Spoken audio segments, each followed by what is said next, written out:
De la force vive du feu, de la pureté du sable, de la précision d'un savoir-faire de haut niveau, émerge et resplendit le verre.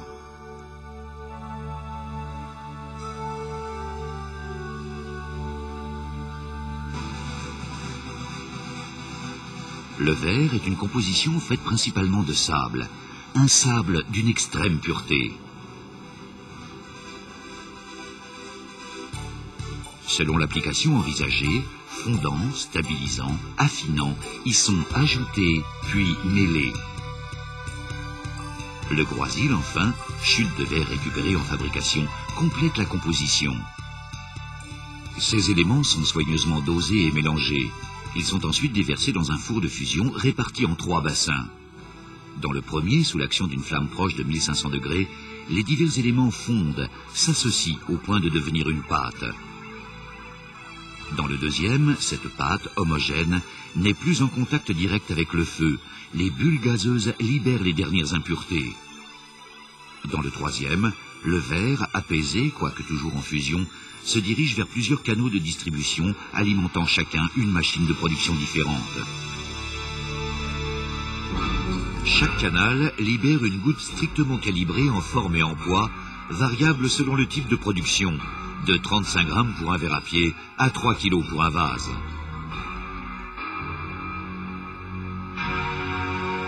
Le soufflet tourné est le procédé le plus connu. L'image du souffleur de verre est encore dans toutes les mémoires. Le souffle façonne la forme qui s'étire, tandis que la main tourne, habile et rapide. Aujourd'hui, la fabrication automatique garantit un niveau de qualité optimal et régulier. La goutte en fusion arrive dans un moule d'ébauche. Sous la pression d'un poinçon, la goutte prend forme, s'étire naturellement, avant d'être enfermée dans un moule finisseur en rotation. L'air, alors propulsé, donne au verre sa forme finale.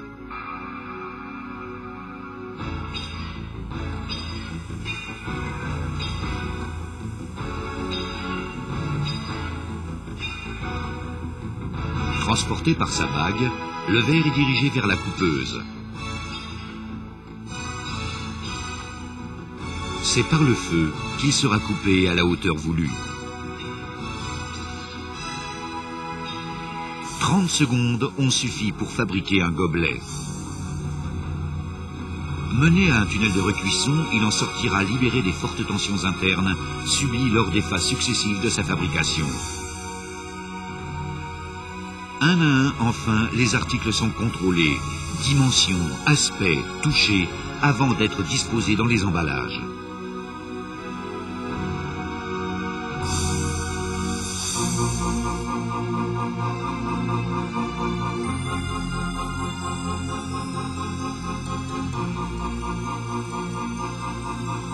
Dans ce procédé, la goutte de verre en fusion tombe directement dans son moule finisseur sans passer par un moule d'ébauche. Immédiatement pressée par un noyau conique, la goutte épouse à la perfection les parois du moule. La forme intérieure et lisse du verre est donnée par le noyau lui-même. Quelques secondes ici ont suffi pour que le verre prenne sa forme définitive. Démoulé par pression, il est mené lui aussi au tunnel de recuisson. L'ajustage des moules ouvrants doit être irréprochable pour donner au verre une surface régulière. De même, le polissage des moules doit être d'une extrême minutie, car la qualité du produit fini dépend grandement de la qualité des moules.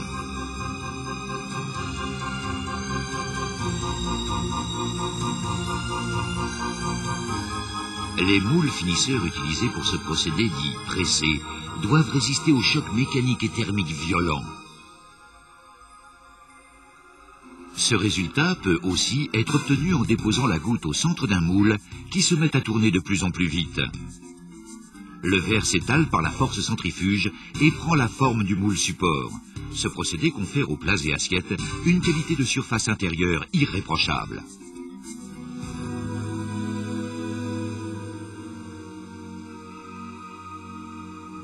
Les verres à pied sont généralement fabriqués séparément en 2 parties. La partie supérieure, appelée paraison, et le pied.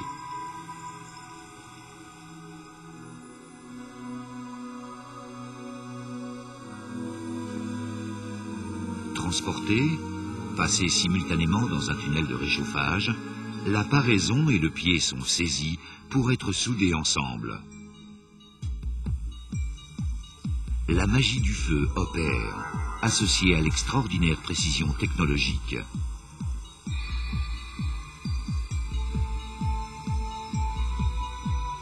Le verre à pied, à présent entier, va vivre sa phase finale.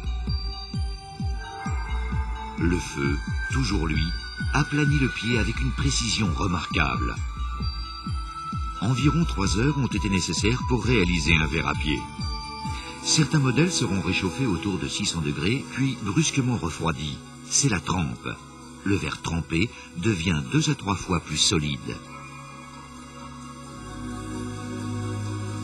Plusieurs types de verres bénéficient aujourd'hui d'un emballage automatisé.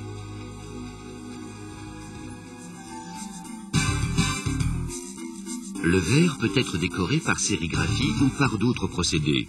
L'émail vitrifiable est déposé en une ou plusieurs couches, puis recuit. Il devient pratiquement inaltérable. Motifs et couleurs se combinent à l'infini, satisfaisant ainsi toutes les demandes. Décor de prestige, le fin filet d'or reste à ce jour une opération très délicate, toujours appréciée pour son extrême élégance. Pureté, netteté, brillance sont les qualités premières de la verrerie décorée. Pour tous les produits, un seul mot d'ordre, la perfection. Dans toutes ces phases de fabrication, le contrôle automatisé ou manuel est indispensable, faisant appel autant au savoir-faire technique et artistique des hommes, à leur extrême acuité, qu'à l'innovation technologique. Ici, rien n'est laissé au hasard.